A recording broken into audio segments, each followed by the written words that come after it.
Now, an extraordinary story about a man who rescued refugees at the mercy of Hitler's invasion. He was mortified knowing that they would all go to concentration camps.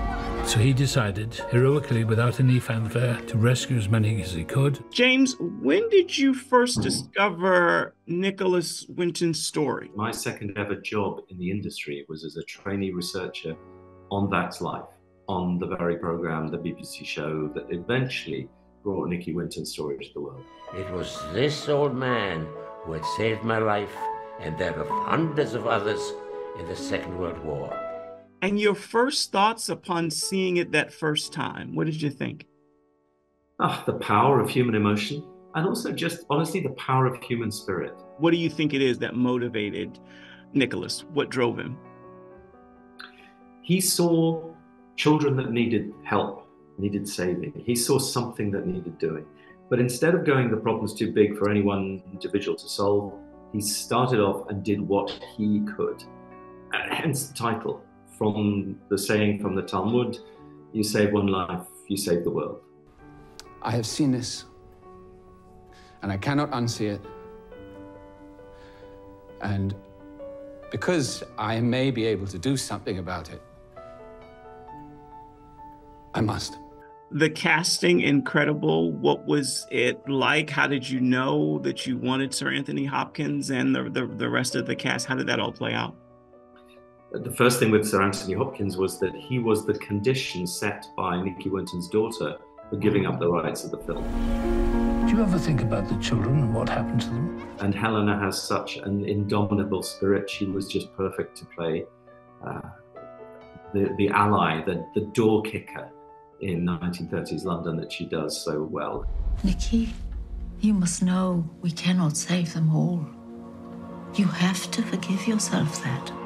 Helena, how would you describe the relationship, the mother-son relationship, if you will, between Babby and Nicholas? Well, for me, I found it one of the most unusual. I'd never come across a mother-son relationship that's quite so dynamic. We're doing as much as we can. It's rare when you actually get asked to do a script where you go like, oh, this could possibly, it means something and it could make a difference to people's lives. Save one life, save the world. What about this story and project attracted you? Why was this something you wanted to do? I mean, there are very many reasons. I think the story in itself is obviously an incredible testament to the ability of human beings to just be incredibly good. He kept a scrapbook, meticulously kept, of all the names of the children. How much do you feel we know about what happened? And how much do you think this is going to be an introduction to many people about this piece of history? I met some Americans leaving Prague on the aircraft that we flew out on, saying to me that they just discovered the Holocaust. And I found that shocking.